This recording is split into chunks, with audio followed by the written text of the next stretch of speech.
예수를 믿고 나서 이제 제가 성경을 읽다 보니까 처음에는 뭐가 뭔지를 모르고 성경을 읽었습니다. 그런데 조금씩 이제 신앙이 들면서 성경을 읽어보니까 성경에 좀 특이한 내용이 좀 기록되어 있었습니다. 그것이 무엇이냐? 다름 아닌 족보입니다. 왜 성경에 족보 얘기가 많나? 여러분 어떻습니까? 성경에 뭐 족보기 많이 나오잖아요. 창세기도 나오고 민수기 뭐 구약 성경에 보면 많이 나와 있고 또 신약 성경에도 마태복음 1장 딱 여는 순간 낳고 족보 얘기, 또 누가복음도 펼쳐보면 족보에 관한 얘기가 많이 기록되어 있죠. 왜 이렇게 족보 얘기가 많지? 제가 이렇게 생각을 해본 적이 있습니다. 자, 여러분 그러면 왜 성경에 이렇게 족보 얘기가 많이 기록되어 있습니까? 왜 하나님께서 이 성경에 인간의 족보를 이렇게 기록해 놓았나? 이유가 있지 않겠습니까? 어떤 이유에서 이렇게 족보를 기록해 놓았을 것 같습니까? 뭐 신학자들이 뭐 그렇게 얘기한 건 아니지만 제가 성경을 읽으면서 이제 좀 깨달은 게 있어요. 왜 하나님이 족보를 이렇게 자세하게 기록해 놓았을까? 이렇게 물어보면 지금도 이 성경에 나오는 얘기들을 허구라고 이해하는 분들이 계셔요. 성경은 진짜 아니고 지어낸 얘기다. 뭐 이렇게 얘기하는 분들 많이 계시거든요. 그걸 우리가 허구라고 얘기를 하죠. 소설 속에 나오는 얘기처럼 성경에 나오는 기적들을 신화다 이렇게 얘기하고 그러죠. 그런데 이 족보를 보면 그렇지 않다는 걸 알 수가 있죠. 어떻습니까? 한 사람 이름만 기록된 게 아니라 그 사람 할아버지, 정조 할아버지, 고조 할아버지 거기까지 쭉 기록이 다 돼 있거든요. 한두 사람도 아니고 많은 사람들 이름이 이렇게 기록되어 있다 보니까 이게 그냥 기록한 게 아니라 있는 사실을 그대로 기록해 놓았구나. 요즘 애들 말하면 팩트라는 것을 우리가 느낄 수가 있죠. 그래서 성경에 나온 인물들은 그냥 기록해 놓은 게 아니라 정말로 그 시대를 살았던 사람들, 그 시대에 정말로 살았던 많은 사람들 이름을 그대로 기록해 놓았다는 것을 우리가 느낄 수가 있죠. 또 다른 하나는 뭐냐? 자, 여러분 족보가 무엇입니까? 족보는 뿌리잖아요. 내 뿌리. 그죠? 내가 내 족보를 보면 내가 어디에 태어났구나. 우리의 선조가 누구구나. 이걸 우리가 알게 되죠. 그래서 족보는 바로 뭐냐? 내 뿌리죠. 뿌리가 기록해 놓은 것. 뿌리를 기록해 놓은 것이 바로 족보죠. 그래서 우리가 성경을 보면 우리의 뿌리가 누굽니까? 우리의 뿌리가 하나님이에요. 그걸 말씀하고 있거든요. 제가 누가복음 3장 38절을 읽겠습니다. 그 위에는 에노스요, 그 위에는 셋이요, 그 위에는 아담이요, 그 위에는 하나님이시라. 이 말씀이 무슨 말씀이냐? 하나님이 누구를 만드셨어요? 아담을 만들고 아담이 누구를 낳았어요? 셋을 놓고, 셋이 누구를 낳았어요? 에노스를 놓고. 이렇게 우리 인간의 뿌리가 하나님께로부터 시작됐다는 것을 보여주는 것이 바로 이 족보예요. 이 족보가 없으면 우리 뭐 했지? 어떻게 생겨났지? 우리가 알 수가 없는데 하나님이 이걸 정확하게 다 기록해 놓았거든요. 자, 그런데 오늘 이 신구약 본문도 뭐에 관한 내용이냐? 우리 구약은 창세기 5장이고 신약은 마태복음 1장인데 이 두 신구약 두 본문도 족보에 관한 기록이죠. 족보에 쭉 기록되어 있지 않습니까? 그런데 자세히 살펴보면 이 두 족보에는 차이가 있어요. 똑같은 족보인데 차이가 있거든요. 어떤 차이가 있는지 한번 살펴보시겠습니까? 자, 먼저 구약을 한번 보겠습니다. 구약 본문은 창세기 5장 말씀 보겠습니다.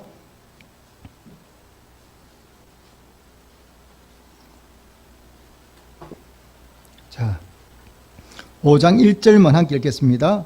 5장 1절 말씀입니다. 창세기 5장 1절 시작. 이것은 아담의 계보를 적은 책이니라. 아멘. 누구의 계보를 적었다고요? 아담의 계보, 쉽게 말하면 아담의 족보를 기록해 놓은 것이 창세기 5장이라는 거죠. 그럼 이 족보를 기록해 놨는데 이 족보에 보면 공통점 하나 있어요. 어떤 게 있느냐? 자, 우리 함께 읽어보겠습니다. 5절 말씀입니다. 5절 시작. 그는 930세를 살고 죽었더라. 그 다음에 8절 말씀입니다. 시작. 그는 912세를 살고 죽었더라. 11절입니다. 그는 905세를 살고 죽었더라. 14절입니다.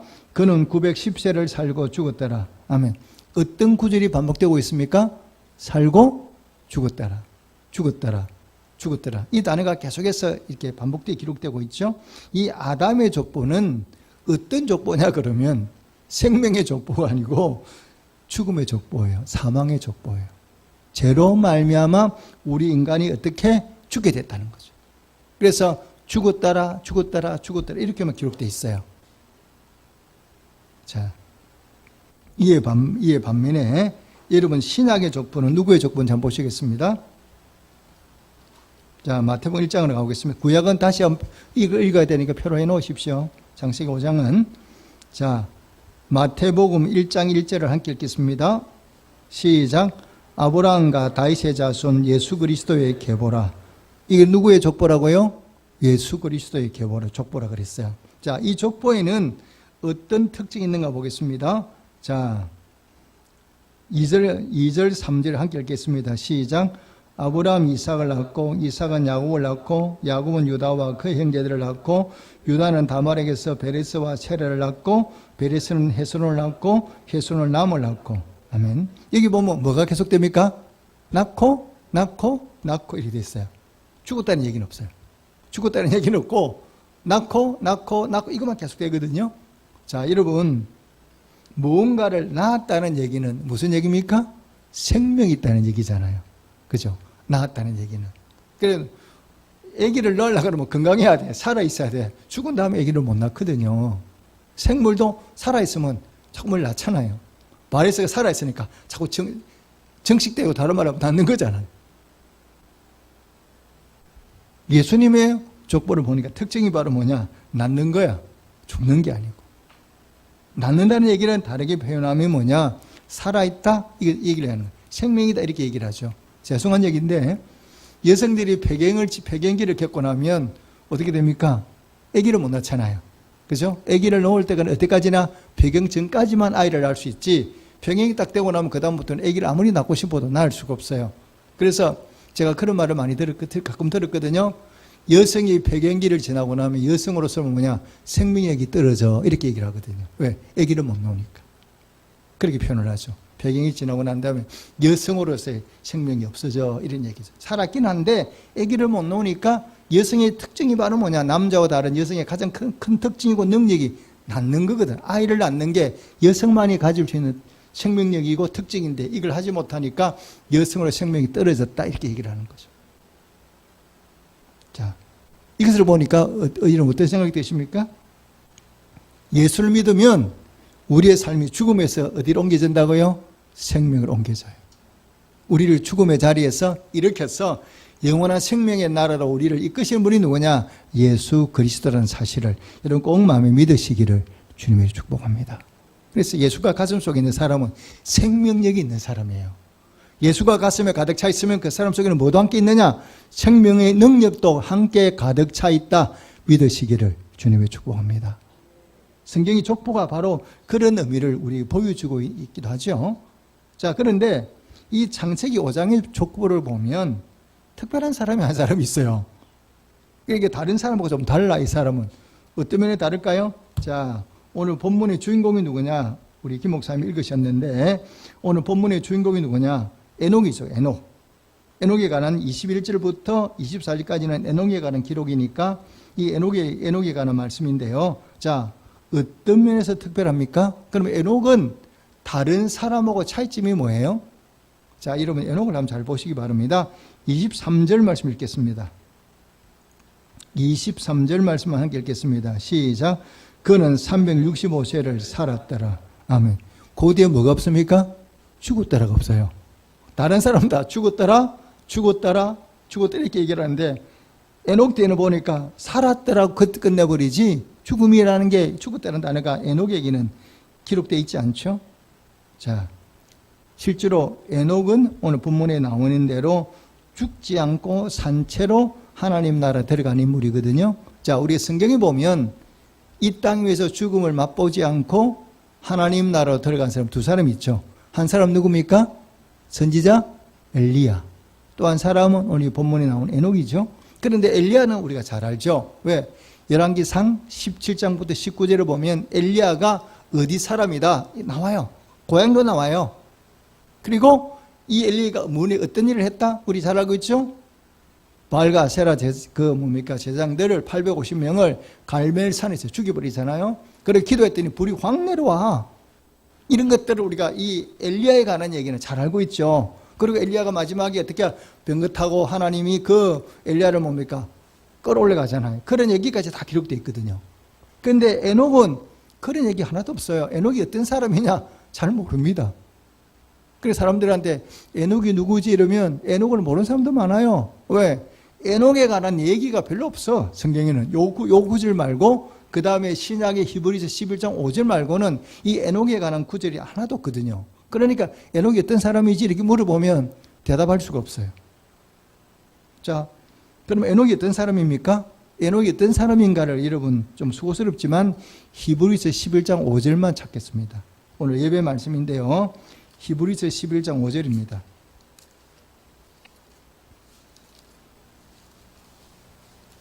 자, 히브리서 11장 5절 말씀 364페이지입니다. 364페이지입니다. 11장 5절입니다. 함께 읽겠습니다. 시작. 믿음으로 에녹은 죽음을 보지 않고 옮겨졌으니 하나님이 그를 옮기심으로 다시 보이지 아니하였느니라. 그는 옮겨지기 전에 하나님을 기쁘시게 하는 자라 증거를 받았느니라. 아멘. 여기 끝이에요. 구약의 본문에 나온 창세기에 나오는 그 본문과 요 본문이 에녹에 관한 전부거든요. 근데 에녹이 뭐 어떤 일을 했다는 게 없어요. 근데 오늘 본문이 보니까 이 에녹은 뭐냐? 믿음으로 산 사람이죠. 히브리서 11장은 믿음의 인물들을 쭉 기록해 놓았는데 에녹도 그 믿음의 인물 가운데 한 사람이죠. 그러니까 앞으로 믿음으로 에녹은 이렇게 시작하니까 에녹은 믿음의 사람이죠. 그런데 에녹이 어떤 믿음을 가졌어요? 자, 오늘 성경이 보니까 이 에녹의 믿음은 뭐냐? 하나님을 기쁘시게 하는 자라 증거를 받았다 그랬죠? 그러면 에녹이 하나님을 기쁘시게 하는 사람이라는 거죠. 그러면 에녹이 믿음이 없이는 하나님을 기쁘시게 못한다고 말씀하는데 에녹이 가진 믿음은 어떤 믿음이에요? 어떤 믿음을 가졌길래 성경이 보니까 하나님을 기쁘시게 하는 자라 하는 증거를 받았다 이렇게 말씀하지 않습니까? 그럼 에녹은 어떤 믿음을 가졌습니까? 자, 에녹이 가진 믿음이 뭐예요? 모세가 가진 믿음은 뭐냐? 홍해를 갈랐어. 하나님 모세 보고 자, 너 지팡이 주고 내밀어. 이러니까 딱 내미는 순간 짠 하고 홍해가 갈라지는 그런 믿음의 역사를 모세는 경험했죠. 그러면 에녹은 어떤 에녹은 어떤 믿음을 가지고 하나님을 기쁘시게 했어요? 우리가 찾아보니까 답이 별로 없죠. 에녹이 뭘 해가지고 하나님을 기쁘시게 했나? 근데 성경에는 딱 한 자를 가지고 에녹의 믿음을 증가하거든요. 자, 그게 어떤 글자인지 한번 보겠습니다. 자, 다시 창세기 5장으로 가겠습니다. 자, 에녹이 가진 믿음이 뭔가 보겠습니다. 자, 22절 말씀 읽겠습니다. 22절입니다. 시작. 무두셀라가 나온 후에 300년을 하나님과 동행하며 자녀들을 낳았으며 24절입니다. 에녹이 하나님과 동행하더니 하나님이 그를 데려가심으로 세상에 있지 아니하였더라. 아멘. 여기 보니까 에녹은 하나님하고 어떻게 했다고요? 동행했다 그랬거든요. 그러면 에녹이 한 일은 뭐냐? 아무것도 없고 이 성경이 에녹이 한 일을 기록해 놓은 것은 바로 뭐냐? 하나님과 동행했다는 거죠. 그러면 에녹이 가진 믿음은 뭐냐? 하나님과 동행했어요. 이게 에녹이 한 일 전부예요. 아무것도 없어요. 그냥 하나님과 동행했다. 그런데 결과가 뭐냐? 하나님이 그를 살아있는 채로 하나님 나라 데려갔다 이렇게 말씀하고 있거든요. 그러니까 에녹은 뭐냐? 그가 사는 동안에 뭐하며 살았다? 에녹이 한 다른 일 아무것도 기록해 놓은 게 없는데 한 가지만 기록해 놓았잖아요. 하나님과 동행했다 이렇게 말씀하거든요. 자, 그러면 에녹이 동행한 게 뭐예요? 뭐 동행한 게 어떤 거예요? 그리고 우리가 동행했단 말을 많이 하는데 그나마 성경에서 말하는 하나님이 말씀하는 동행이 뭐냐? 자, 한 번만 더 보겠습니다. 22절입니다. 22절. 시작. 모두셀라를 낳은 후 300년을 하나님과 동행하며 자녀들을 낳았으며 여기 보니까 300년을 하나님과 동행하며 그 다음에 나오는 자녀를 단어를 잘 보셔야 됩니다. 하나님과 동행하면 뭘 낳았다고요? 자녀를 낳았다 그랬거든요. 이걸 좀 여기 눈여겨보셔야 돼요. 자, 제가 인문학을 하나님께라는 책을 보니까 그 책을 기록한 목사님이 글에 이 한 단어 속에 많은 스토리가 담겨져 있다 그래요. 그 목사님이 그렇게 그 책에 쓰셨어요. 자녀를 낳았으며 하는 이 단어 속에 수많은 스토리가 숨어 있다 이렇게 말씀했는데 제가 그 말을 읽으면서 저도 공감을 했어요. 아, 그렇구나. 여러분 자 보십시오. 자녀를 낳았다는 얘기가 무슨 얘기입니까? 자, 그러면 자, 이걸 가지고 우리가 알 수 있는 게 에녹이 결혼을 했습니까? 안 했습니까? 했다는 걸 알고 있죠. 그 다음에 결혼했으니까 아내가 있어요? 없어요? 있죠. 그 다음에 오늘 본문에 나왔는데 아들, 딸 낳았습니까? 안 낳았습니까? 낳았죠. 자, 그러면 이 아들, 딸들과 아내를 먹이 살리기 위해서 에녹이 요즘 말로 말하면 직장을 가졌겠어요? 안 가졌겠어요? 가졌겠죠. 자영업을 했든지 우리로 말하면 뭐 직장을 한다든지 뭔가 했을 거라는 거죠. 그러니까 에녹이 살아가는가 우리가 사는 거하고 다릅니까? 비슷합니까? 아주 비슷하잖아요. 그러니까 에녹도 수도원에서 요즘 말로 하면 수도원에서 이런 기도원에서만 산 게 아니라 그냥 우리처럼 결혼하고 아들 딸 놓고 직장 다니고 이렇게 살았다는 거예요. 자, 그러면 여러분 보십시오. 여러분 직장 다니면 스트레스가 있습니까? 없습니까? 없습니까? 많죠. 말을 안 해보이지. 회사 안 나가고 싶을 때도 많어. 그죠? 근데 안 나가면 먹고 살기가 어려우니까 나가야 돼. 요즘 자영업 하는 분들 되게 힘들어 하잖아요. 이러면 우리가 세상을 산다는 거는 무슨 얘기입니까? 고통이 있어요. 아픔이 있어요. 남에게 말 못한 고통도 있고 아픔도 있거든요. 또 우리는 기쁨도 있어요. 우리가 살아가는 세상은 기쁨만 있는 것도 아니고 슬픔만 있는 것도 아니고 어느 한 가지만 있는 게 아니에요. 섞여 있죠. 그런데 인생을 살다 보면 기뻐하는 날들도 많지만 실제는 우리 마음을 아프게 하는 날들이 참만 힘든 날들이 많아요. 그게 인생 아닙니까? 그런데 동행했다는 얘기는 바로 뭐냐? 이 에녹이 우리와 똑같이 이렇게 살아가면서 순간순간 누구를 찾았다? 하나님을 찾았다는 얘기예요. 순간순간 하나님을 찾고 마음이 아플 때는 아픈 대로 하나님, 저 마음이 많이 아파요. 오늘 참 많이 힘이 드네요. 또 기쁠 때는 하나님 참 고마워요. 이렇게 맛있는 음식도 주시고 또 이렇게 우리 아이가 성적도 올라가고 이런 기쁜 일도 있고 슬픈 일 있을 때 그때마다 이 에녹은 하나님을 찾고 하나님과 날마다 대화하며 살았다. 이런 얘기예요. 그럼 자, 에녹은 죄 지었을까 안 지었을까요? 에녹 같은 우리의 사람이니까 죄를 범하죠. 그러면 에녹이 뭐 했다는 얘기입니까? 하나님 죄송해요. 오늘 제가 하나님 말씀대로 못 살아서 용서해 주세요. 이렇게 했다는 거예요. 쉽게 말하면 우리가 사는 거 별 반 차이 없이 그렇게 살았다는 거죠. 이게 누구를 기쁘게 했다고요? 하나님을 기쁘게 했다는 거예요. 그러니까 우리는 하나님을 기쁘게 하는 걸 되게 어렵게 생각하거든요. 뭐 특별한 일을 하고 헌금을 많이 하고 뭐 봉사를 많이 하고 이러면 하나님을 기뻐할 거라 생각하는데 물론 그것도 하나님을 기쁘시게 하는 것도 맞습니다. 그런데 내 일상의 삶을 날마다 하나님과 공유하는 거예요.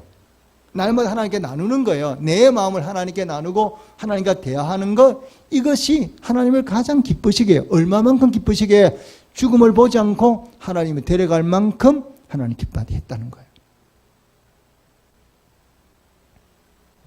자, 여러분 마음이 힘든 일 있으면 여러분 누구한테 얘기합니까? 솔직히 얘기해 보십시오. 내가 마음이 되게 힘들어. 그럼 누구한테 얘기해요? 나하고 제일 마음이 잘 통하는 사람은 얘기 안 합니까? 마음이 안 통하는 사람한테는 그런 얘기도 안 받아주거든. 근데 마음이 내가 힘들 때는 내 마음이 제일 가까운 사람한테는 내 아픈 얘기를 한다고요. 그럼 그 사람이 그 마음을 받아주잖아요. 그만큼 하나님과 이 에녹 사이는 멀었다? 뭐야? 가깝다 그 말입니다. 하나님과 가까이 지내고 하나님과 교제하고 대화 나누고 그랬다는 거예요.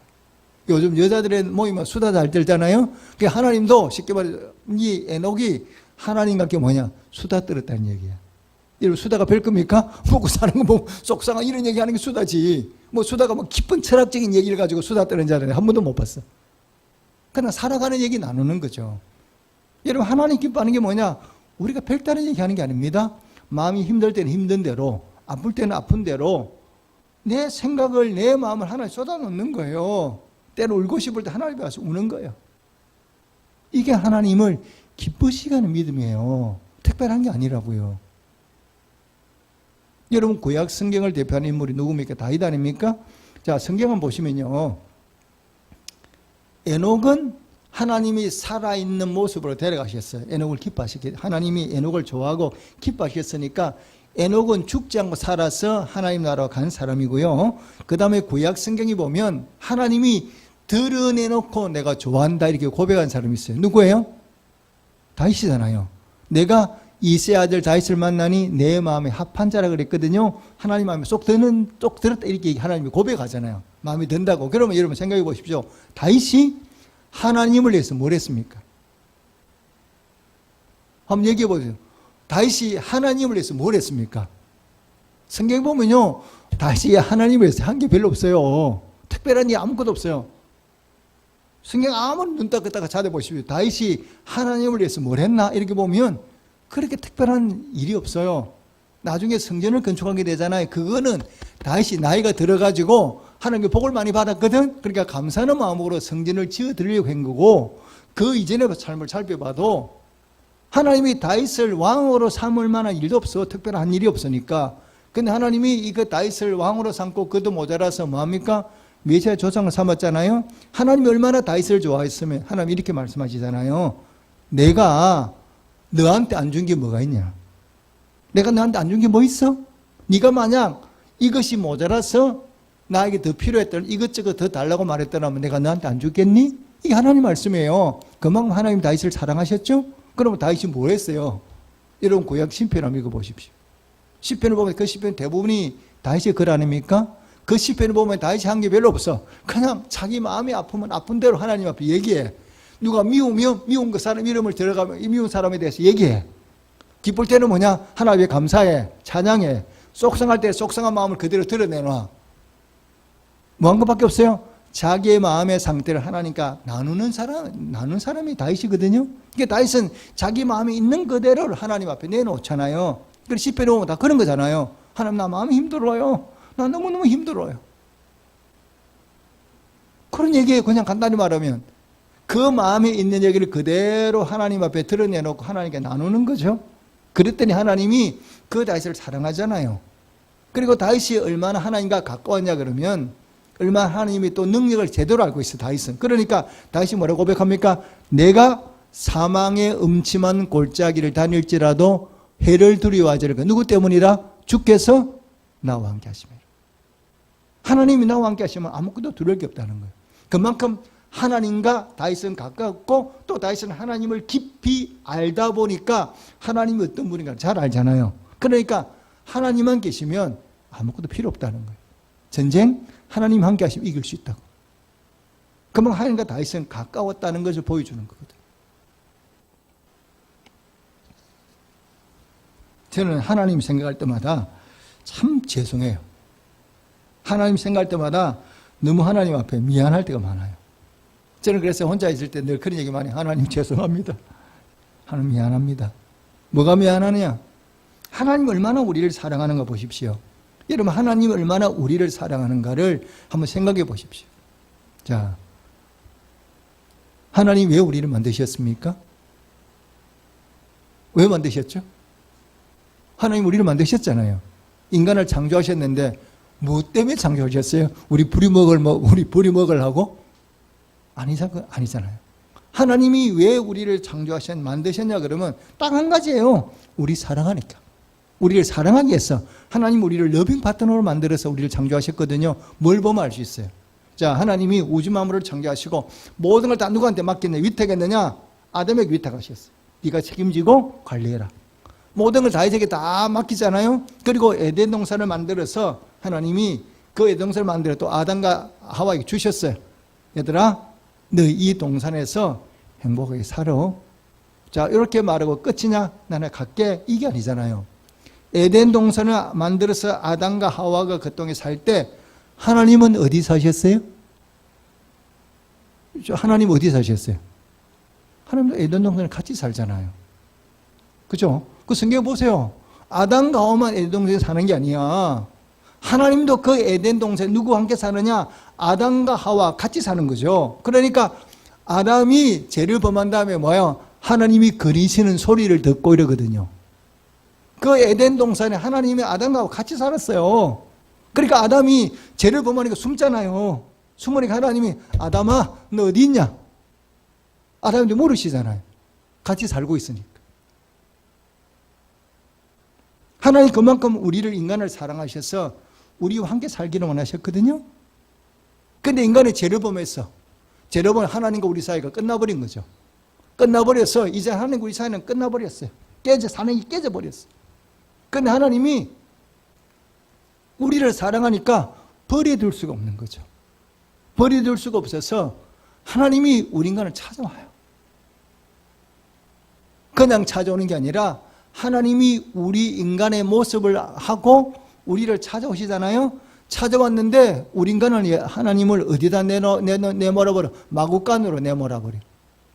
하나님이 우리를 사랑하셔서 어디 태어나셨어요? 마구간에 태어나셨어요.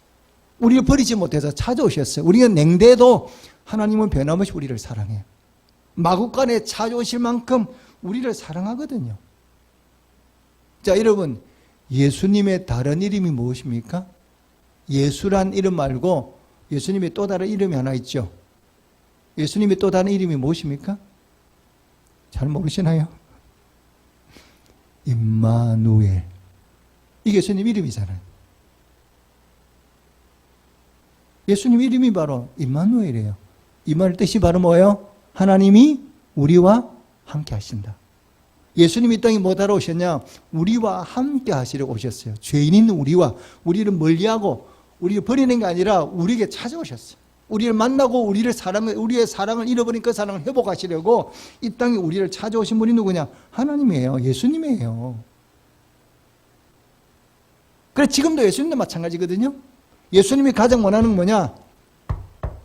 내가 문 밖에 서서 두드리노니 네가 문을 열면 내가 네게로 들어가 뭐 하겠다? 너하고 먹고 마시고 너하고 지내겠다. 이게 예수님 부탁이에요. 문 좀 열어봐. 내가 들어와서 너하고 먹고 마시고 살고. 자, 이러면 한 집에서 먹고 마시는 사람을 우리가 뭐라 그래요? 식구라 그래, 식구. 그렇잖아요. 한 집에서 먹고 마시는 사람 뭐라 그래요? 가족, 식구 이렇게 말하거든. 밥을 같이 먹는 사람을 식구라 그러잖아. 나는 너희 집에 뭐가 되고 싶어? 손님이 아니라 너희 집에 뭐가 되고 싶어? 식구가 되고 싶은 거. 믿습니까? 이게 예수님의 하나님의 마음이에요. 나는 너희 집에 손님으로 가는 게 아니라 나는 너희 집에 너와 함께 살면서 너희 식구가 되고 싶어. 함께 살고 싶어. 이게 하나님의 마음이에요. 근데 여러분, 하나님은 여러분 식구를 모시고 삽니까? 우리 안 그러잖아요. 다 그런 건 아니지만 이 땅에 많은 그리스도인들을 우리가 어떻게 보면 썬데이 크리스천을 부르죠. 주일에 예배 드리고 나면 일주일 내내 하나님하고 빠이빠이 하고 하나님을 안 찾아. 매일 하나님은 우리 쳐다보고 있어. 얘들아 불러도 대답도 안 해. 하나님을 외롭게 만드는 거죠. 여러분, 신앙생활이란 무엇입니까? 신앙생활은요, 함께 동행하는 거예요. 하나님을 믿으면 그 하나님하고 뚝 떨어져 사는 게 아니라 날마다 그 하나님 생각하고 그 하나님과 대화 나누고, 이게 바로 뭐냐? 신앙생활이에요. 주일에 예배하면 때 딱 드리고 끝내는 겁니다. 종교생활. 그거는 종교라고 얘기하는 거죠. 여러분, 누군가를 사랑하면 어떻습니까? 보고 싶어요, 안 보고 싶어요? 보고 싶죠. 내가 그 사람을 사랑하면 그 사람 떨어져 있어도 생각이 나. 내가 그 사람 생각하지 않으려고 해도 자꾸 생각이 나. 그게 사랑이잖아요. 하나님 우리가 뭐 하고 싶어 하세요? 사랑하고 싶어 하거든요. 그런데 우리는 별로 하나님을 입으로는 사랑한다고 얘기하는데 들어가 보면 아니야. 세상에 다른 것들을 더 많이 사랑해. 그러니까 하나님이 항상 우리한테 버림받고 있거든. 안 그런 것 같은데 실제로 들어가 보면 하나님이 항상 순서가 밀려. 우리한테 순서가 밀려. 그러니까 하나님 항상 외롭죠. 왜? 하나님은 우리를 1순위로 사랑하는데 우리는 항상 하나님이 순위가 저 뒤로 밀리거든. 그게 하나님이에요. 근데 신앙생활은 뭐냐?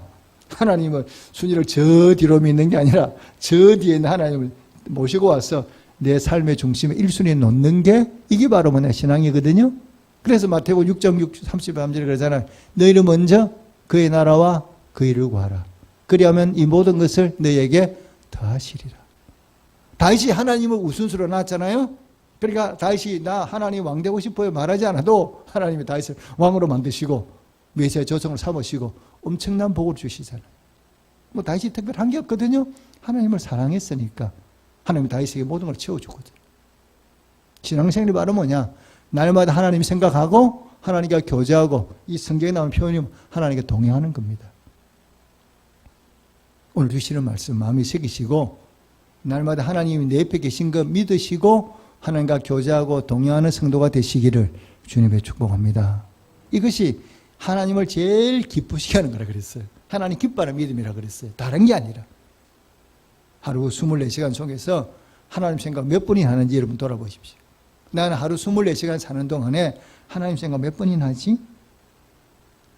하나님 생각 자주 하는 분은 믿음이 좋은 거고 하나님 생각 잘 하시는 분들은 하나님하고 믿음이 별로 없는 거예요.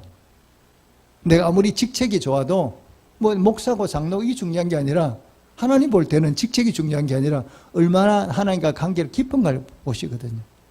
오늘 주시는 말씀 마음에 잘 새기시고 정말 에녹처럼 날마다 삶의 자리에서 하나님과 동행하는 데 힘쓰는 우리 모든 성도들이 되시기를, 또 그것이 하나님을 가장 기쁘시게 만드는 믿음임을 바르게 잘 깨닫고 그런 믿음으로 사시는 성도들이 되시기를 주님의 이름으로 축복합니다. 아멘. 기도하겠습니다.